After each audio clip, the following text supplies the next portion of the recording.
wassalatu wassalamu ala asrafil anbiya'i wal mursalin sayyidina Muhammadin wa ala alihi wa sahbihi ajma'in, amma ba'du. Yang saya hormati Ibu Kepala Sekolah SDN Cisereh, yang saya hormati Dewan Guru beserta staf SDN Cisereh. Alhamdulillah pada hari ini kita dapat berkumpul. Sebelumnya marilah kita panjatkan terlebih dahulu puji dan syukur kepada Allah Subhanahu wa Ta'ala, yang mana berkat rahmat dan irodatnya hari ini kita dapat berkumpul dalam acara diseminasi budaya positif SDN Cisereh dengan tema budaya positif di sekolah. Salawat dan salam semoga terlimpah tercurah kepada baginda Muhammad Sallallahu Alaihi Wasallam, kepada keluarganya, sahabatnya, dan mudah-mudahan sampai kepada kita selaku umatnya. Amin ya Allah ya Rabbal Alamin. Bapak Ibu sekalian, izinkanlah saya hari ini sebagai moderator akan membacakan susunan acara diseminasi budaya positif hari ini. Yang pertama adalah pembukaan, kedua sambutan kepala sekolah, yang ketiga penyampaian materi budaya positif dari calon guru penggerak SDN Cisereh, yang keempat tanya jawab, dan yang kelima penutup. Untuk mempersingkat waktu, marilah kita buka acara ini dengan membacakan Bismillah bersama-sama. Bismillahirrahmanirrahim. Menginjak acara yang kedua, yaitu sambutan dari kepala sekolah kepada Ibu Eli Keniawati SPD SD, kami persilahkan.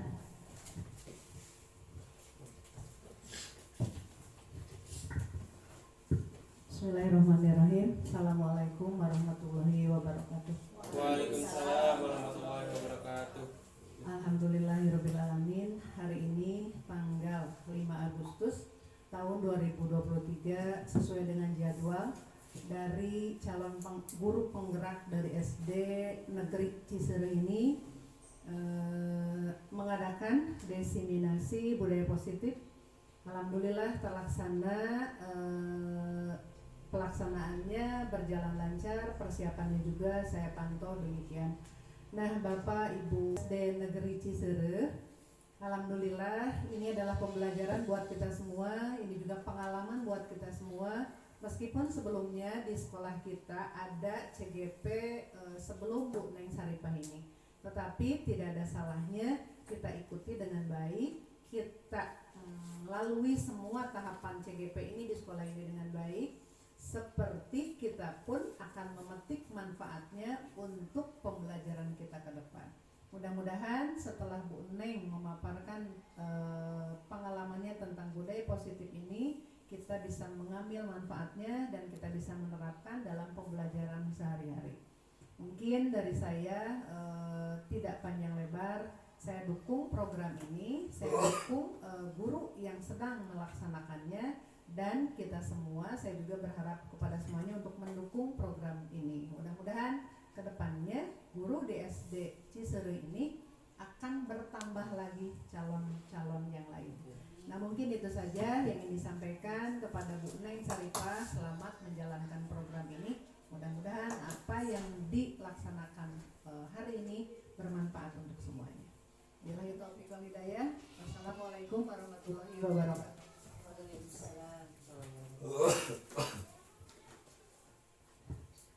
Terima kasih kami ucapkan kepada Ibu Kepala Sekolah yang telah menyambut baik acara diseminasi budaya positif di sekolah.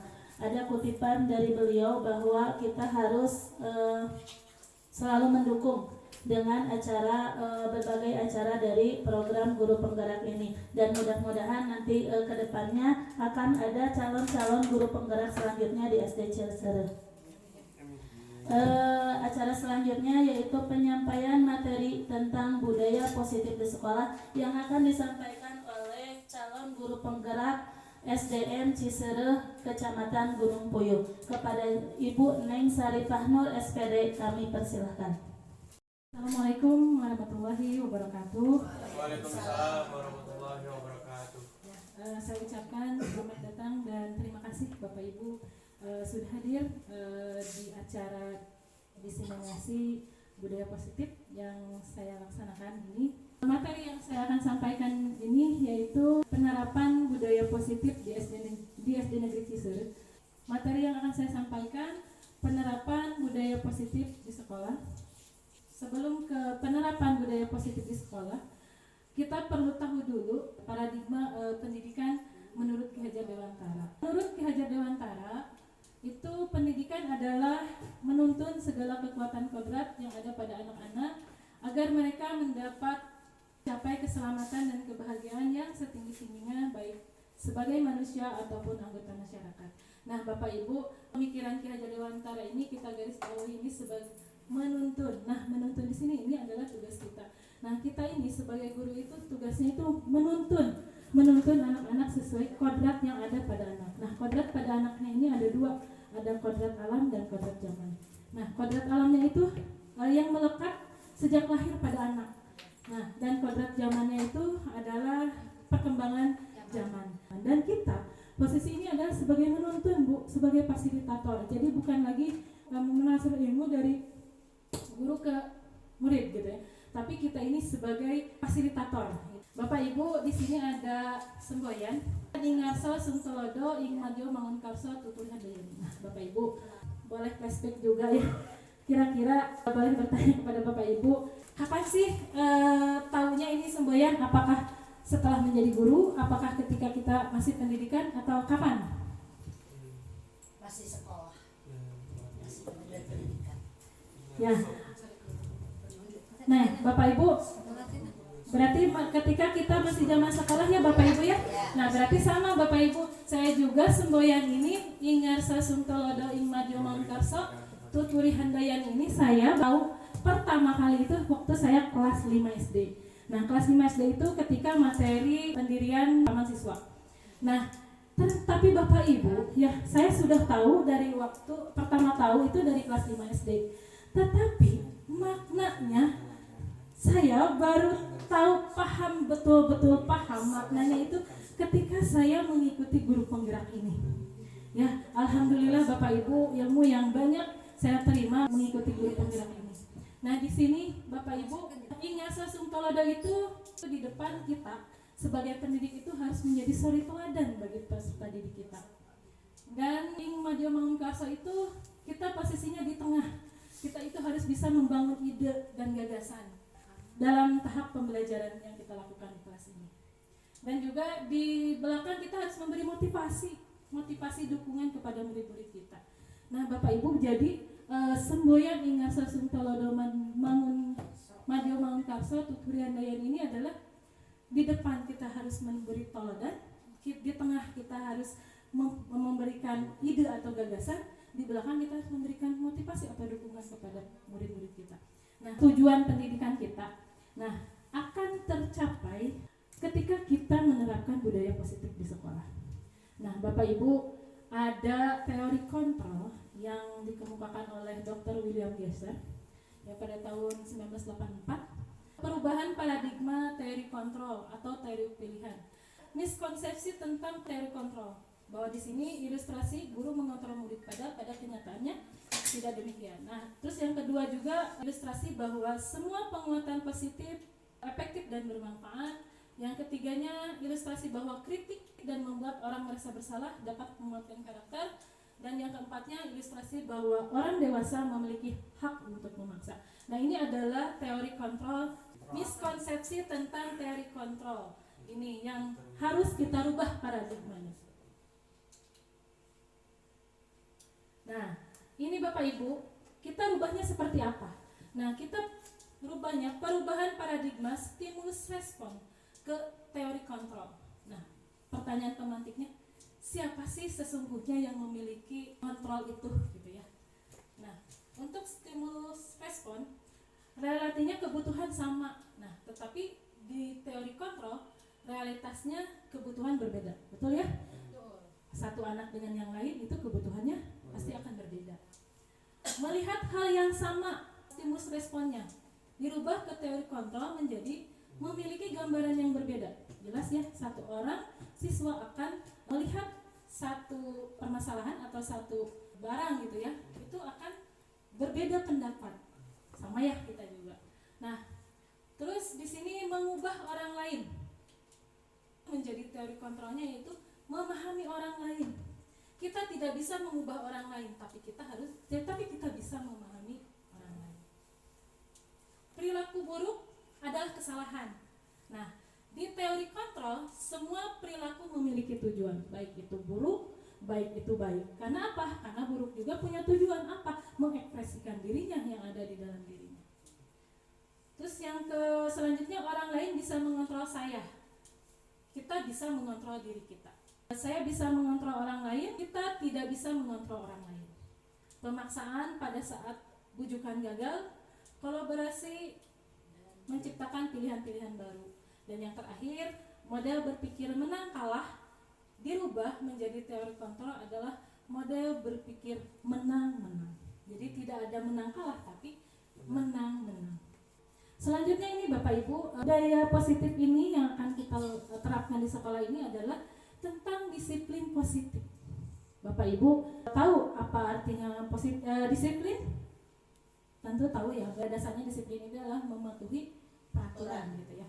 Nah, kita disiplin positif ini, disiplin positif merupakan pendekatan mendidik anak untuk melakukan kontrol diri dan pembentukan kepercayaan diri.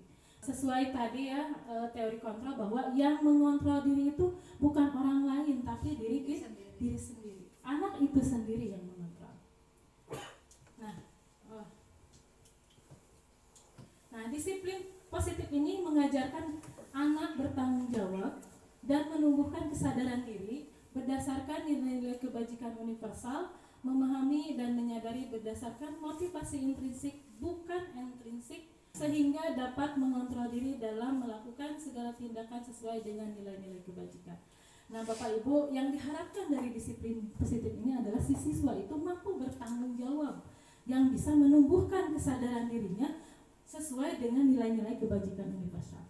Nilai-nilai kebajikan universal ini adalah nilai-nilai kebajikan adalah sifat-sifat positif manusia yang merupakan tujuan mulia yang ingin dicapai setiap individu.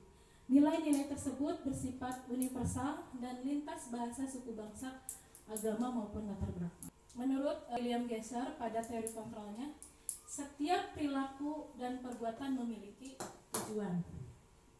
Nah, yang keduanya, dengan mengaitkan nilai-nilai kebajikan yang diyakini seseorang, maka motivasi intrinsik akan terbangun sehingga menggerakkan motivasi dari dalam untuk dapat mencapai tujuan mulia yang diinginkan. Ini menurut Diana Gosen. Nah, nilai-nilai kebajikan yang ingin dicapai di anak Indonesia ini kita kenal dengan sekarang lagi booming ya Bapak Ibu, Kopi Pelajar Pancasila. Ada yang tahu lagunya? Boleh Pak Eja ke depan? Boleh ke depan, kita dipimpin sama Pak Eja. Kita nyanyikan dulu tentang Profil Pelajar Pancasila. 1, 2, 3.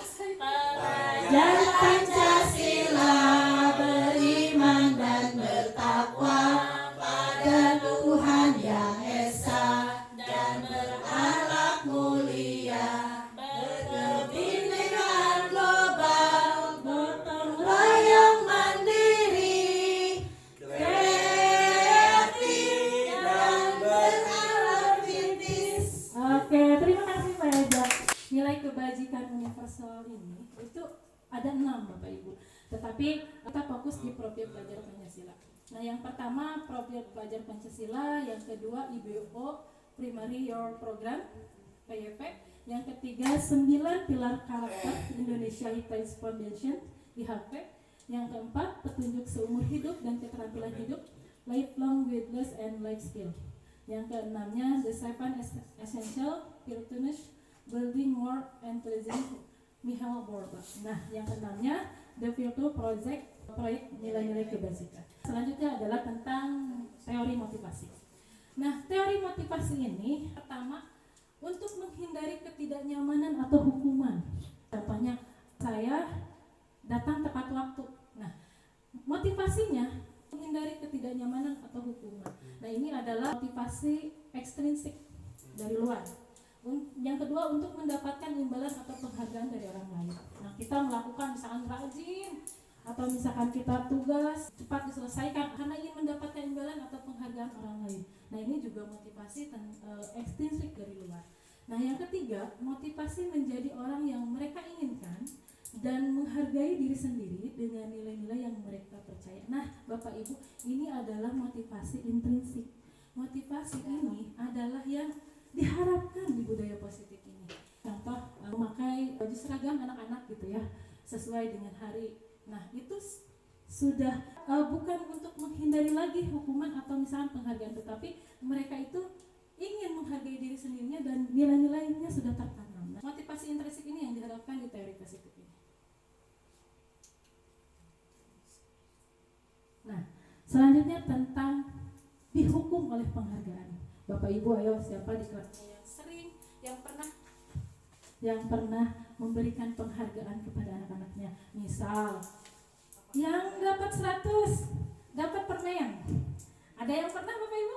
Ada yang bisa menjawab, boleh pulang. Yang hafal perkalian dikasih hadiah dari gurunya ya. Ternyata Bapak Ibu dihukum oleh penghargaan itu namanya. Nah, bahwa penghargaan itu berlaku sama dengan hukuman. Ternyata Bapak Ibu, penghargaan yang kita lakukan seperti itu ternyata itu sama dengan hukuman Bapak Ibu. Nah, dalam artian hukum di sini meminta atau membujuk seseorang melakukan sesuatu untuk memenuhi suatu tujuan tertentu dari yang meminta atau membujuk. Dengan dorongan eksternal akan ada faktor ketergantungan. Jadi si anak itu tergantung gitu. Misalkan nilainya pengen 100, semangat belajarnya, pengen hadiah. Bu Tuti mah suka ngasih permen atau misalkan suka ngasih uang. Ada dampak dari penghargaan itu ya menurut Alfie Cohen tahun 1993. Ya, yang ke satu pengaruh jangka pendek dan jangka panjang. Jangka pendeknya betul si anak termotivasi, tapi jangka panjangnya si anak menjadi ketergantungan gitu ya. Dia mengerjakan tugasnya karena memang ingin diberi penghargaan. Dua, penghargaan menghukum. Ternyata penghargaan itu menghukum gitu ya. Nah, yang ketiga ini penghargaan mengurangi ketepatan. Nah, siapa tahu misalkannya yang diam aja gitu kan ya, tapi ini lebih aktif karena memang ingin mendapatkan, akhirnya ketidaktepatan itu terjadi. Nah, yang keempat, penghargaan tidak efektif. Nah, penghargaan ini dinilai tidak efektif dalam memotivasi siswa. Nah, yang kelima ini penghargaan merusak hubungan. Nah, penghargaan merusak hubungan ini kadang si anak teh misalkan si Dani mah yang dapat gitu kan ya. Si Mira karena memang kita nggak bisa, ya udah. Nah, itu akan merusak hubungan dan terus kalau misalkan penghargaan nggak boleh, terus gimana dong cara mengapresiasi siswa tersebut gitu ya. Nah, ada bentuk program kebajikan atau apresiasi ya. Satu, dalam memberikan apresiasi atau pengakuan perlu diingat beberapa hal. Yang pertama, berikan pengakuan secara khusus. Bapak Ibu, memberikan pengakuan secara khusus. Jadi siswa itu pasti memiliki, semua di kelas kita pasti memiliki kemampuan khusus individual. Nah, itu boleh dilakukan pengakuan itu secara khusus. Yang ketiganya, berikan pengakuan secara pribadi. Misalkan ketika ada momen gitu ya, secara pribadi itu tanpa ada orang lain gitu ya. Mungkin ini di dalam bimbingan konseling ya. Yang ketiga, berikan pengakuan ke semua murid bergantian. Jadi misalkan kita memberikan pengakuan atau apresiasi itu harus ke semua murid. Siswa itu ada 28 siswa. Nah, 28 siswa ini harus kebagian semuanya. Jadi bergantian. Nah, terus yang keempat, berikan pengakuan secara konsisten. Kita harus konsisten Bapak Ibu memberikan pengakuan atau apresiasi kepada siswa. Nah, yang kelima ini fokus pada proses. Jadi kita fokusnya pada proses Bapak Ibu. Bapak Ibu, ini ada tentang hukum dan penghargaan. Ini ada hukuman, ada konsekuensi, ada restitusi. Nah, hukuman di sini ini biasanya tidak terencana tiba-tiba. Misalkan berantem, kita hukum, itu kan tiba-tiba Bapak Ibu ya. Itu datangnya dari guru. Yang kedua itu murid tidak akan tahu apa yang akan terjadi karena siswa itu tidak dilibatkan. Nah, dan hukuman itu bersifat satu arah dari guru ke siswa. Yang keempat itu berupa hukuman fisik dan psikis biasanya. Biasanya kalau dihukum ya, ibu gurunya marah-marah biasanya dengan kata-kata yang gurunya menghardik anaknya. Nah ini tentang konsekuensi ini melibatkan siswa dulu, melibatkan siswa untuk membuat kesepakatan. Jadi kesepakatan seperti apa sih yang dibuat di kelas gitu, atau misalkan di sekolah misalkan buat kesepakatan datang 5 menit sebelum bel dimasuk. Kalau misalkan tidak misalkan kesiangan, nah itu ada konsekuensi yang diterima siswa. Tetapi sebelumnya ini disepakati dulu antara siswa dan antara murid dan gurunya, atau pihak sekolah dengan murid-muridnya. Nah, yang ketiganya sikap guru selalu memonitor murid. Jadi sih Bapak Ibu, di konsekuensi ini guru itu selalu memonitor atau mengawasi muridnya. Nah, Bapak Ibu, di yang ketiga itu di restitusi itu proses menciptakan kondisi.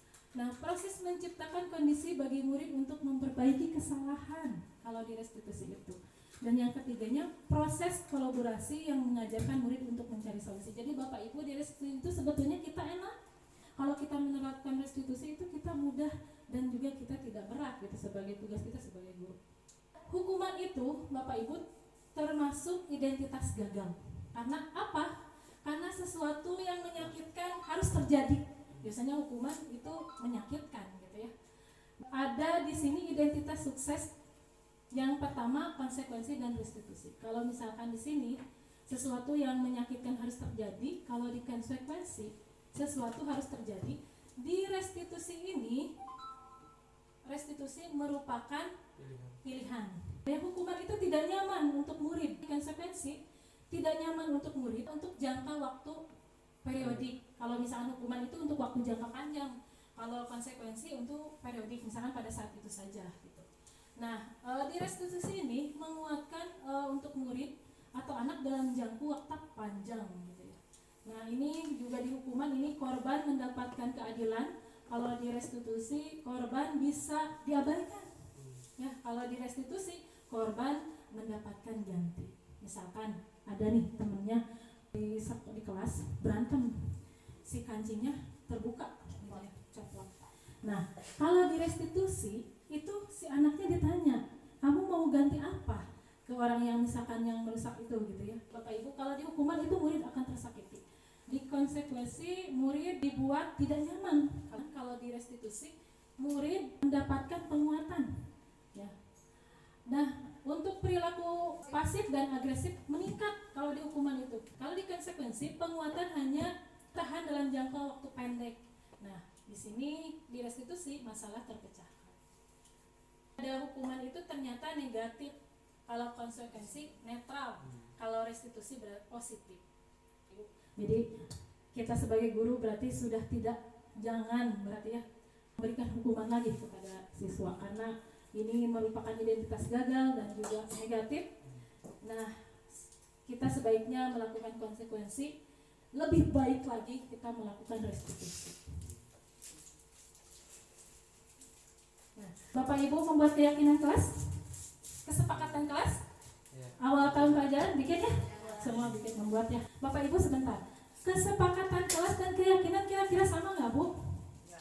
Tidak. Sama nggak? Kenapa tidak Bu?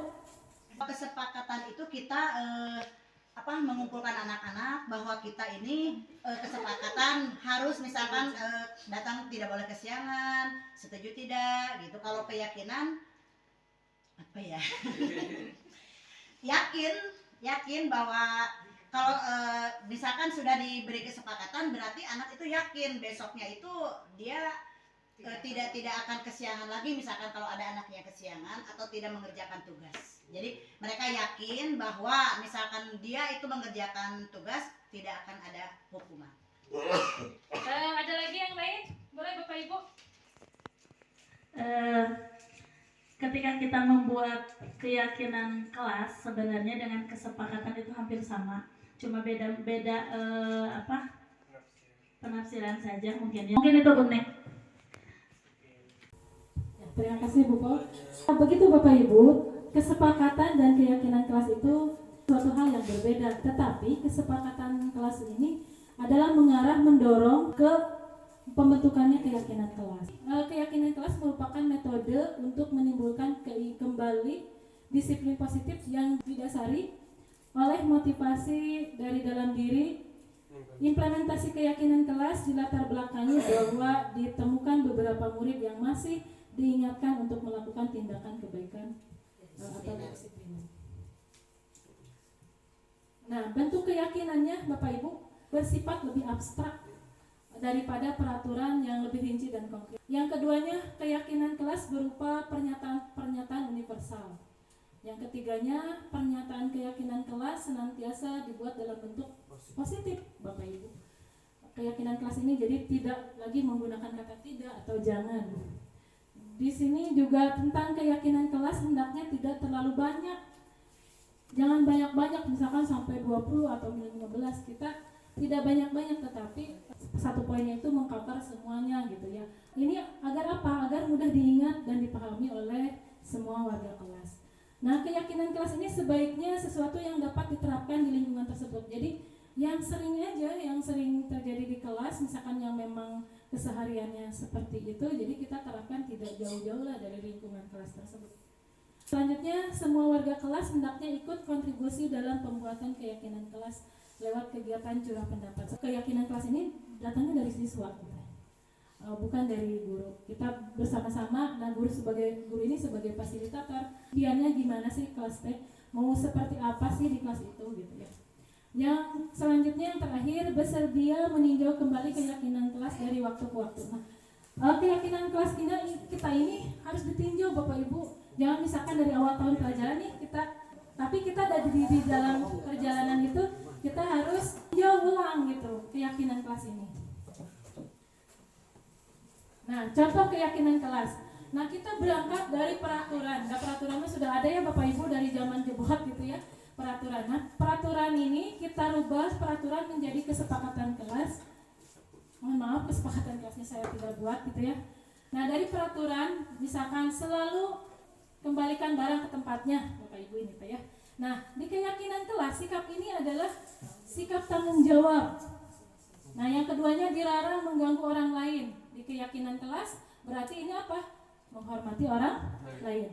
Hadir di sekolah tepat waktu. Nah, di keyakinan kelas itu berarti menghormati orang lain, berkomitmen atau disiplin waktu. Yang keempatnya dilarang melakukan kekerasan. Nah, ini di keyakinan kelas ini adalah keselamatan, menghormati orang lain. Yang kelimanya dilarang menggunakan narkoba. Di keyakinan kelasnya itu berhubungan dengan kesehatan. Yang keenamnya bergantian atau menunggu giliran. Di keyakinan kelasnya berarti menghormati orang lain dan bersabar. Gunakan masker. Di keyakinan kelasnya kesehatan dan keselamatan. Yang kedelapan dilarang berlarian di kelas dan koridor. Nah, di keyakinan kelas ini berkaitan dengan keselamatan dan keamanan. Nah, Bapak Ibu, nah, keyakinan kelas ini bersifat abstrak dari peraturan yang lebih rinci dan berupa pernyataan universal. Nah, Bapak Ibu, nah contohnya ini pernyataan universal itu seperti ini. Tapi misalkan disesuaikan dengan di kelas nggak apa-apa. Misalkan hadir tepat waktu misalkan disiplin waktu boleh. Yang perlu sebagai guru itu wajib kita pahami gitu ya. Untuk menjadi guru yang profesional kita wajib mengetahui ini. Ya, karena untuk menciptakan budaya positif di kelas ataupun di sekolah kita perlu tahu kebutuhan dasar manusia. Nah, yang pertama kebutuhan dasar manusia yaitu bertahan hidup. Nah, bertahan hidup ini berhubungan dengan makanan, pakaian, tempat tinggal, keamanan dan kesehatan. Nah, Bapak Ibu, kalau misalkan anak-anaknya misalkan tidak makan atau misalkan sok pusing ya, anak-anak kadang pusing di kelas misalkannya, jadi mengganggu pembelajaran di kelas. Kalau kurang makan tuh biasanya memang suka liar gitu ya. Tidur tidak cukup, nah itu juga mengganggu kesehatannya juga. Misalkan sehat terus berarti bisa masuk ke sekolah. Nah, terus yang kedua adalah kasih sayang dan rasa diterima. Nah, si kebutuhan dasar manusia ini ada kasih sayang dan rasa diterima. Ini berhubungan dengan rasa diterima, dipedulikan, berbagi, kerjasama, menjadi bagian dari kelompok. Nah, Bapak Ibu, biasanya untuk kasih sayang ini, misalkan kebutuhan dasarnya tidak dipenuhi di sini, bahwa si anak itu biasanya suka mencari perhatian kita ya di kelas. Yang ketiga, penguasaan. kebutuhan dasar manusia. Ketiga itu tentang penguasaan, berhubungan dengan harga diri, keinginan untuk dianggap, memimpin, berprestasi, diakui dan didengar. Dan keempatnya kebebasan. Nah, kebebasan berhubungan dengan mandiri, memiliki pilihan, mencoba hal baru, mampu mengendalikan arah dirinya. Yang kelima kebutuhan dasar kesenangan, gitu ya. Nah, di sini kesenangan itu bermain, humor, antusias dan tertawa. Nah, Bapak Ibu, kalau kebutuhan dasar manusia ini tidak terpenuhi si anak itu, nah ini yang menyebabkan si siswa itu berperilaku buruk, gitu ya. Kalau misalkan dia yang kesatunya tidak terpenuhi, nggak di kelas dia pasti ngantuk, gitu, belajar juga ya. Kalau misalkan keduanya ini biasanya di kelas cuek, terus semangat. Kadang ada anak yang cuek-cuek aja. Nah, padahal anak-anak yang cuek itu bisa juga dia kekurangan kasih sayang. Atau misalkan, nah di sini juga kadang ada yang oper gitu, terlalu oper mencari perhatian gurunya. Penguasaan juga sama. Nah, di sini kebebasan, misalkan si anak teh pengen bebas gitu ya. Nah, kalau misalkan kebebasannya tidak terpenuhi, itu akan menimbulkan perilaku buruk dari murid tersebut. Nah, Bapak Ibu, yang selanjutnya itu tentang 5 posisi kontrol. Nah, di sini 5 posisi kontrol ini, kita dengan melihat ini, kita sudah sampai posisi mana sih gitu ya. Di sini ada motivasi eksternal, ada motivasi intrinsik. Mana saja yang termasuk ke motivasi eksternal, motivasi intrinsik, dan juga identitas gagal dan identitas sukses. Nah, di sini ada perilaku kontrol negatif, yaitu sebagai penghukum dan pembuat orang merasa bersalah. Nah, penghukumnya jelas ya Bu ya, negatif. Udah jangan dilakukan lagi lah kita sebagai guru di era sekarang. Nah, tetapi kita sering juga membuat orang merasa bersalah. Jadi si murid itu merasa bersalah. Nah, kalau merasa bersalah tuh berceramah menunjukkan kekecewaan mendalam. Jadi pura-pura kecewa ke anak teh gitu ya. Kamu mengecewakan Bapak Ibu. Kadang gitu ya. Jadi si anak teh ngerasa, supaya kita teh berusaha untuk si anak teh ngerasa bersalah gitu kan ya. Nah, itu kalau misalkan guru berkata, kamu tidak melakukan, saya akan hukum, misalkan kayak gitu ya. Ini pasti dengan suara tinggi nih kalau menghukumnya. Nah, di sini yang terus, nah hasil dari menghukum itu si anak ini menjadi pemberontak. Maaf Bapak Ibu, udah asalain biru. Iya, maaf Bapak Ibu. Nah Bapak Ibu, ini untuk menghukum di sini ada menghardik, menunjuk-nunjuk, menyakiti, menyindir. Nah, kalau gurunya itu berkata, kalau kamu tidak melakukannya, Bapak akan hukum, misalkan gitu ya. Nah, hasilnya ini rontak si anaknya ya, jadi pendendam, menyalahkan orang lain, menyalahkan guru. Nah, dulu ada ya kasus di kampung kita yang sampai motornya dikempesan gitu ya, karena dihukum. Pernah ada kejadian.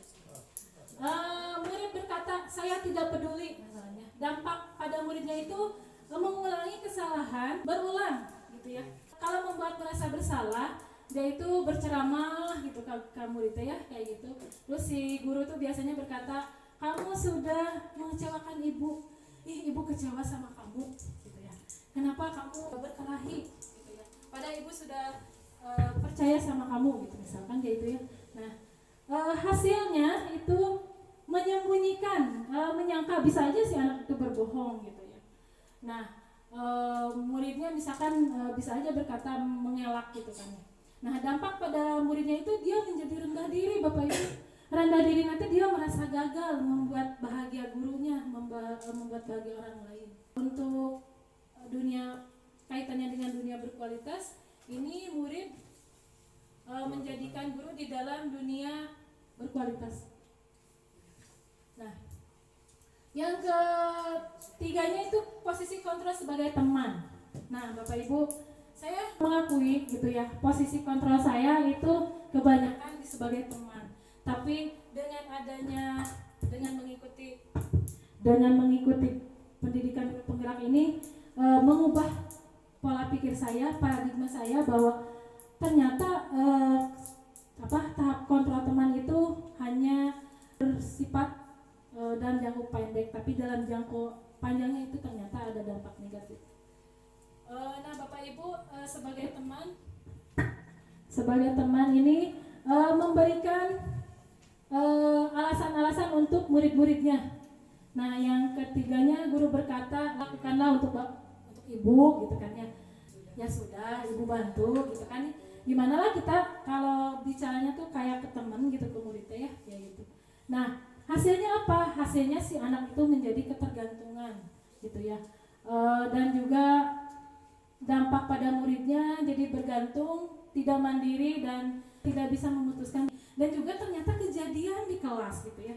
Oh iya ya, ketika saya menerapkan teman itu memang efektif dalam jangka pendek, tapi dalam jangka panjangnya itu ternyata buruk gitu ya, ada dampak negatifnya. Dampak negatifnya ternyata ada kejadian si anak itu melakukan kesalahan, terus saya pada saat itu bertindak tegas gitu ya. Nah ternyata si anak kecewa gitu. Dampak panjang dari kita sebagai kontrol, sebagai teman tuh seperti itu Bapak Ibu, ternyata gitu ya. Tapi ini juga termasuk identitas berhasil sukses, tetapi kalau dalam jangka panjang itu ada dampak negatifnya. Nah yang keempat itu sebagai pemantau. Nah guru ini sebagai pemantau. Nah ini apa peraturannya, apa konsekuensinya. Jadi kita ini, nah hasilnya ini menyesuaikan, bisa diawasi. Jadi misalkan anak itu terlambat misalkan ya. Nah konsekuensi dari terlambat itu dikurangi misalkan jam istirahatnya, misalkan tugasnya karena belum selesai. Nah kamu tinggal 15 menit di kelas gitu untuk menyelesaikan tugasnya. Nah itu si gurunya juga di situ mengontrol ketika jam istirahat tidak dilepas Bapak Ibu. Nah seperti itu untuk pemantau ini. Dan juga dampak pada muridnya bergantung, mandiri dan tidak bisa memutuskan.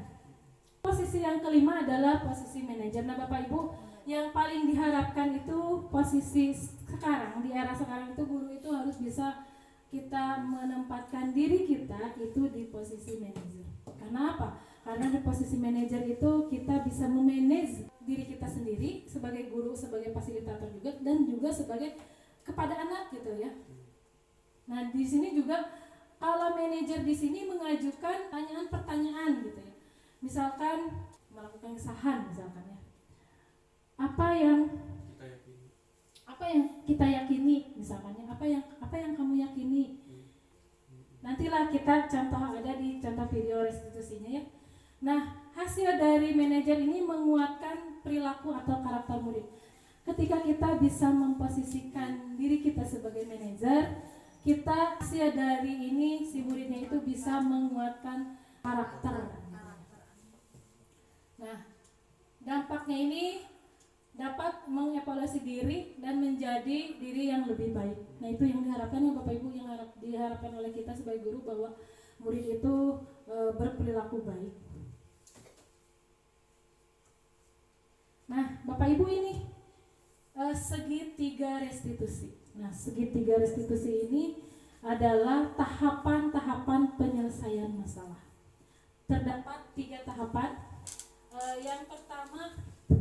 Yang pertama menstabilkan identitas, yang kedua memvalidasi tindakan yang salah, yang ketiga menanyakan keyakinan.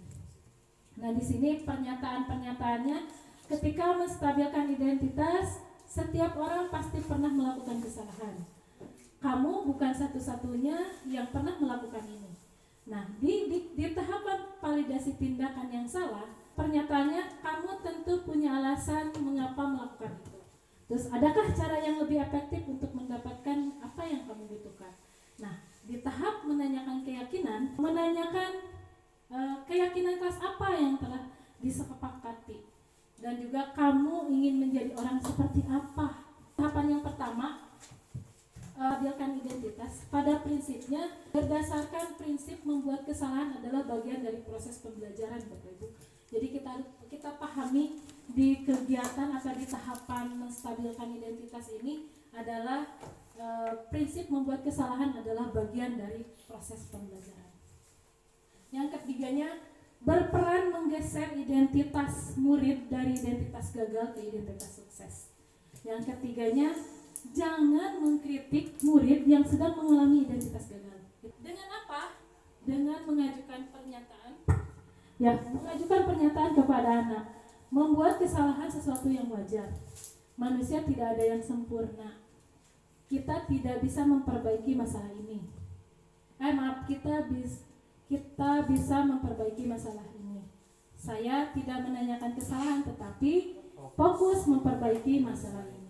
Yang terakhir, apakah saat ini kamu tengah menjadi orang yang baik untuk dirimu sendiri? Nah, Bapak Ibu, ini adalah proses menstabilkan identitas ketika siswa melakukan kesalahan.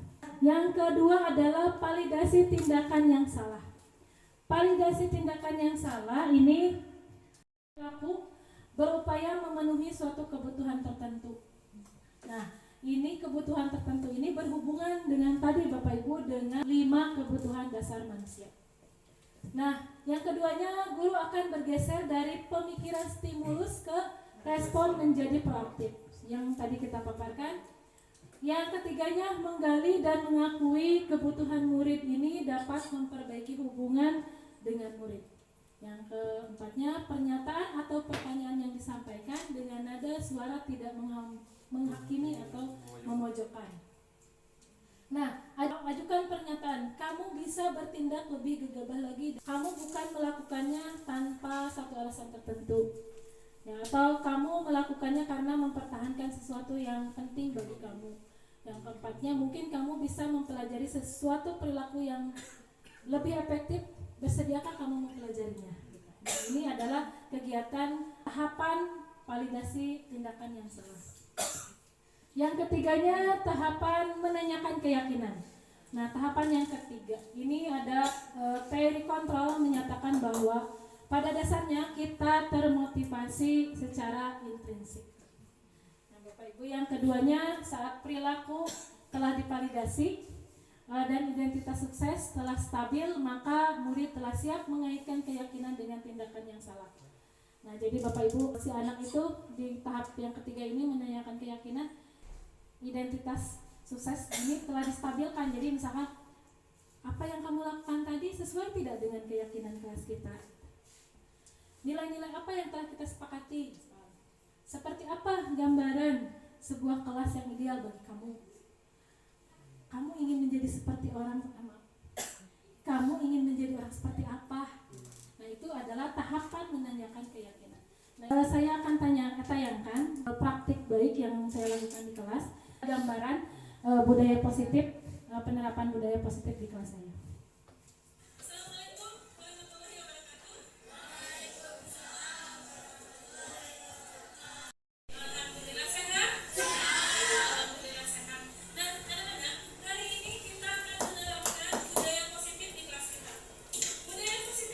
Dengar ya Bu ya suaranya? Sebuah keyakinan kelas. Apa namanya keyakinan kelas? Ada yang tahu keyakinan kelas itu apa?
Kalau kesepakatan itu kita tidak menyebutkan dan menggunakan kata jangan menggunakan kata negatif ya, kita menggunakan kata positif.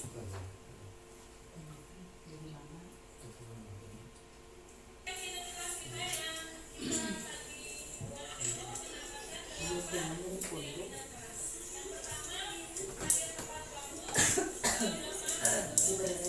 Yang pertama, hadir tepat waktu.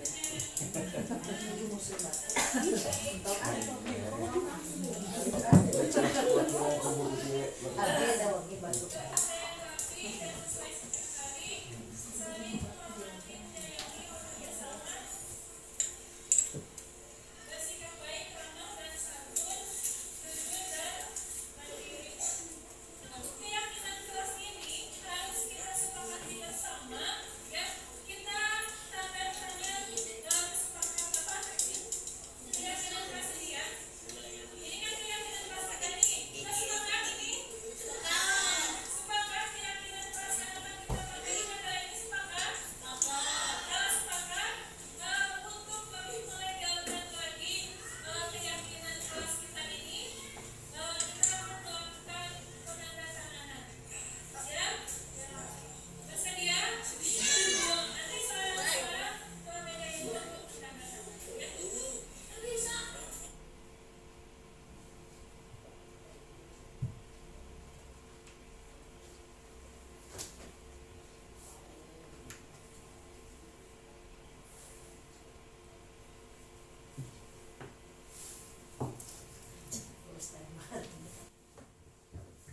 Nah, Bapak Ibu, seperti itu penerapan budaya positif yang sudah saya lakukan di dalam kelas saya dalam membentuk keyakinan kelas di kelas 6B yang kemarin saya lakukan di awal tahun pelajaran. Nah, Bapak, praktik baiknya yang saya sudah lakukan itu seperti itu. Mudah-mudahan hal ini menginspirasi Bapak Ibu. Yang keduanya video tentang penerapan restitusi di dalam kelas. Ibu mendengar laporan dari ketua kelas, apa betul kamu bermain bola di dalam kelas untuk istirahat? Betul, Bu. Bagaimana hal itu bisa terjadi? Tadi pas di rumah tadi Mister bawa bola ke sekolah, bawa main bola di lapangan, di lapangannya penuh, jadi dan Mister bermain bola di dalam kelas, dan bola ke tengah tembok, Bu. Baik. Apa kamu senang melakukan hal itu? Senang, Bu.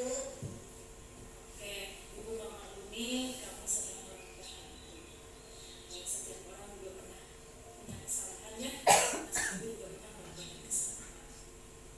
Ketika kamu tadi bermain bola di dalam kelas, sudah sesuai dengan keyakinan kelas? Tidak, Bu. Menurut kamu keyakinan mana yang perlu kamu tingkatkan? Disiplin dan menghormati orang lain, Bu. Setuju. Apakah kamu meyakini keyakinan disiplin dan menghormati orang lain tersebut? Yakini, Bu. Oke.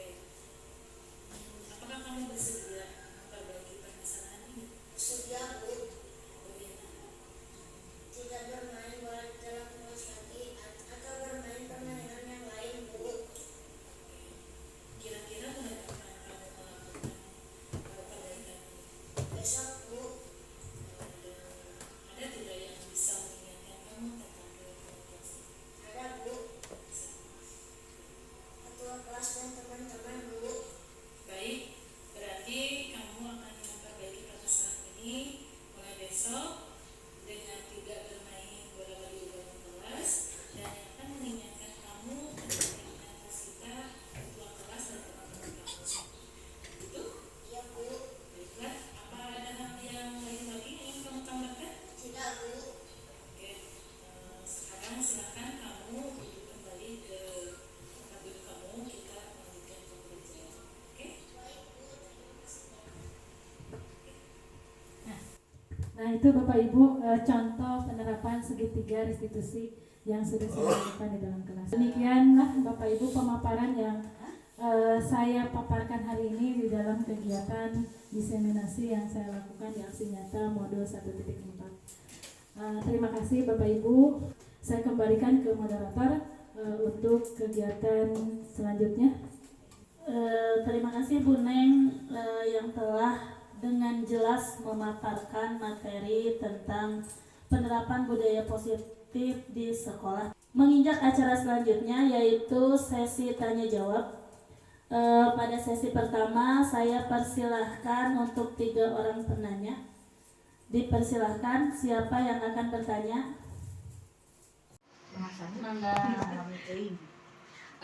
Tadi setelah saya melihat bukan aksinya saya kayak video terusan cara Bu Neng menangani siswa ketika ada yang melakukan kesalahan. Hal itu mungkin positif, bukan positif ya, bisa diterapkan di kelas yang besar. Tapi kami di kelas kecil dengan di kelas 1, 2, entahlah kelas 1 mungkin bukan karena saya di sini di kelas 2. Ketika anak-anak melakukan hal seperti itu, kesalahan, kadang kita untuk punishment untuk hukuman kita juga bingung sendiri, maksudnya dihukum nggak, mungkin anak masih kecil belum mengerti. Hanya sebatas kita memberikan tadi pengertian seperti itu kayak angin lalu gitu ya. Pasti terulang. Adakah dari Ibu Mentor, tentunya Ibu Mentor, kiat-kiat khusus gitu ke kita? Kita juga ingin menerapkan itu ya, budaya positif untuk kelas bawah. Punten, bagaimanakah caranya? Atur nuhun, assalamualaikum warahmatullahi wabarakatuh. Baik, kita tampung terlebih dahulu. Untuk penanya kedua dipersilahkan. Di sini saya akan menanyakan bagaimana implementasi dari tahapan segitiga restitusi. Apakah tahapan tersebut harus secara berurutan atau bisa diacak? Satu lagi boleh? Enggak. Yang keduanya, bagaimana cara menangani siswa yang bermasalah di kelas? Misalnya siswa tidak mau menulis. Terima kasih. Baik, terima kasih Ibu Tuti dengan antusiasnya memberikan pertanyaan. Kita tutup dulu sesi pertama. Ada 3 pertanyaan. Yang pertama mau dijawab satu-satu Bu Neng atau langsung? Pertanyaan yang pertama, bagaimana penerapan di kelas bawah terkait hukuman atau konsekuensi dan restitusi? Itu mungkinnya maksudnya. Yang kedua dari Ibu Tuti, bagaimana sih implementasi restitusi ini yang tadi segitiga ya Bun ya? Apakah tahapannya harus berurutan atau boleh diacak? Yang ketiga, adakah tips-tips mungkin ya menangani siswa kelas bawah agar dia bisa mau gitu, ada minat mau menulis dengan sendirinya? Itu mungkin Bu Neng. Kami persilahkan untuk menjawab Bu Neng. Cukup bagus dari rekan-rekan. Yang pertama mungkin praktik baik seperti apa penerapan segitiga restitusi ini, karena memang betul Bapak Ibu, penerapan segitiga restitusi ini, budaya positif ini, ternyata penerapannya memang tidak semudah membalikan telapak tangan gitu. Apalagi guru-guru yang di kelas bawah.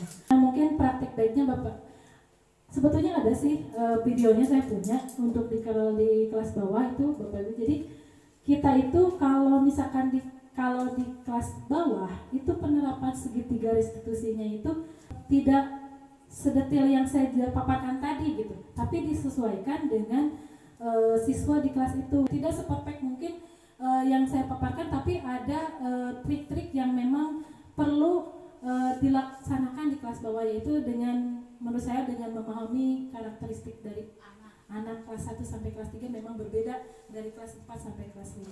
Mungkin nanti mungkin ada videonya yang saya punya untuk kelas 1. Mohon lupa ya, tadi saya juga tidak membuat untuk tidak dicantumkan, tetapi saya punya. Nanti bolehlah saya berbagi praktik nanti saya kirimkan ke grup sekolah. Mungkin itu untuk pertanyaan yang pertama. Yang kedua itu tentang tahapan restitusi ya Bapak Ibu, Bu Tuti ya, tentang bisa dilaksanakan berurutan atau tidak.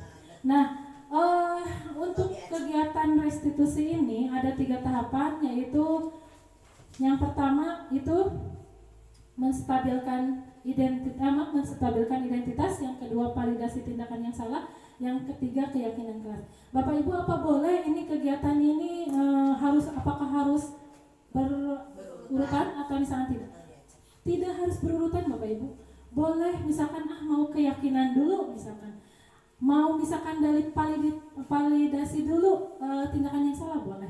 Misalkan mau nanti pada akhirnya misalkan mau menstabilkan identitas, boleh. Jadi tidak harus berurutan. Jadi boleh dari tahap mana saja. Dan juga tahapan segitiga restitusi ini itu tidak harus dilaksanakan 3 tahapnya. Boleh misalkan tergantung kasusnya.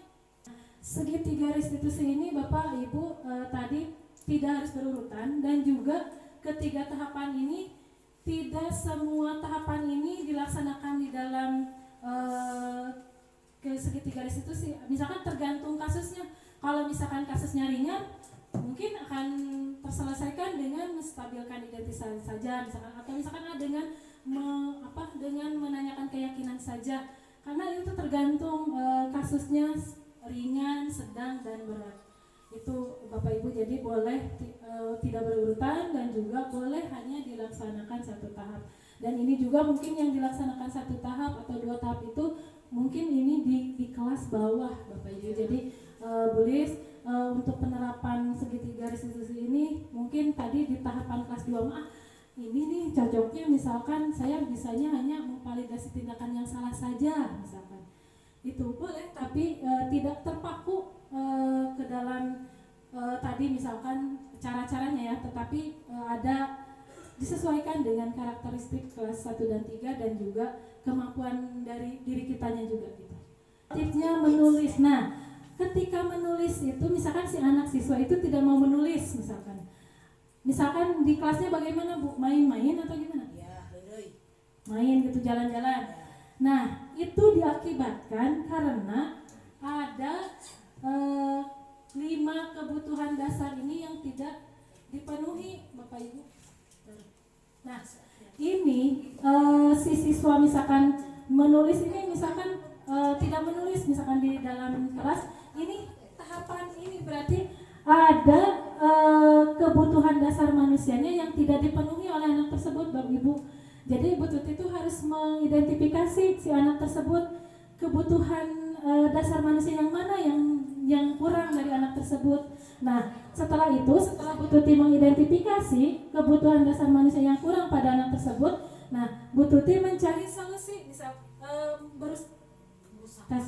Nah, Bu Tuti ketika misalkan si anaknya ternyata kebebasannya yang misalkan tidak terpenuhi dalam porsi kebebasan. Nah, Bu Tuti di sini harus berusaha memenuhi kebebasan si anak tersebut, gitu. Jadi menurut saya sih itu terjadi karena 5 kebutuhan dasar manusianya yang tidak terpenuhi. Nah, kita sebagai guru harus mengidentifikasi kekurangan kebutuhan dasar manusia mana yang kurang dari anak tersebut. Ketika kita sudah identifikasi kebutuhan dasar mana yang kurang, nah kita sebagai guru berusaha untuk memenuhi kebutuhan dasar tersebut. Mungkin itu yang saya bisa berikan jawabannya. Terima kasih.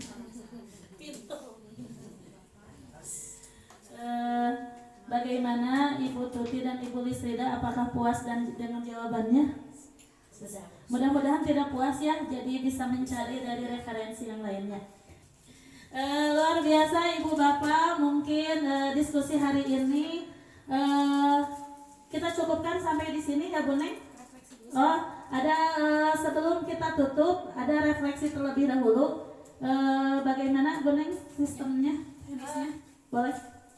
Karena saya berprinsip bahwa kegiatan tanpa refleksi adalah hal yang sia-sia. Bapak Ibu, Ini Bapak Ibu refleksi yang kita laksanakan hari ini. Bapak Ibu boleh nanti menuliskannya di kertas ini. Yang pertama, hal baru apa yang mengubah paradigma saya setelah mengikuti diseminasi budaya positif ini. Yang kedua, saya akan menjadi among seperti apa atau guru seperti apa setelah mengikuti diseminasi budaya positif ini. Begitu ya Bapak Ibu. Nanti silakan Bapak Ibu tulis di kertas ini, nanti silakan ditempel di kertas yang saya sudah siapkan di belakang pintu ini gitu ya. Terima kasih.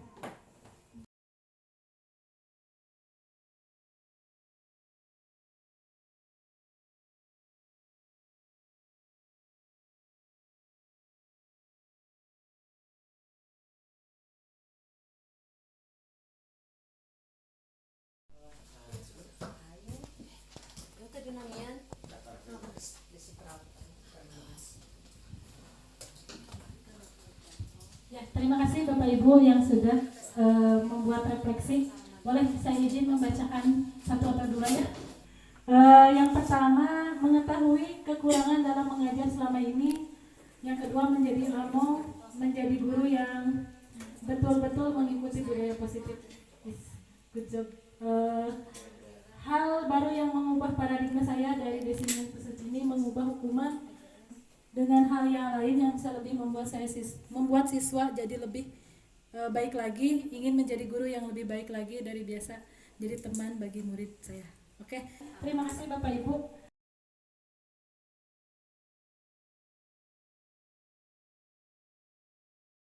Bapak Ibu menjadi guru penggerak itu ya, terutama yang muda-muda ya, Bu Sita atau Pak Teja, Pak Ustadz Wawan gitu dan yang lainnya. Yuk ikut guru penggerak gitu, karena memang manfaat guru penggerak itu luar biasa Bu, mengubah saya di kelas menjadi lebih sabar gitu ya. Jadi ketika anak-anak main di kelas gitu, agar ada rem gitu, agar ada ngerem gitu. Oh kan kita sudah tidak boleh gitu. Jadi menegurnya itu dengan hal yang lebih positif lagi. Betul Bapak Ibu, jangan alergi misalkan atau jangan jadi guru penggerak itu takut jadi kepala sekolah. Ibu bapak jadi kepala sekolah mah riwet aja, hanya riwet sih menurut saya, hanya itu mah nasibnya.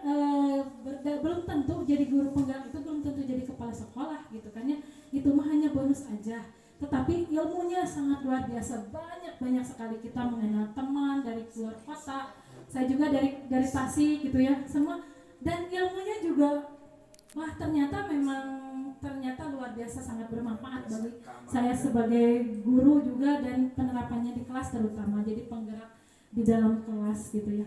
Kegiatan hari ini, terima kasih Bapak Ibu sudah membersamai saya, sudah mendukung saya dalam kegiatan aksi nyata ini. Sekali lagi saya ucapkan terima kasih yang sebesar-besarnya atas dukungan Bapak Ibu guru semua dan rekan-rekan saya semua ini. Terima kasih. Wabillahi taufiq wal hidayah. Wassalamualaikum warahmatullahi wabarakatuh.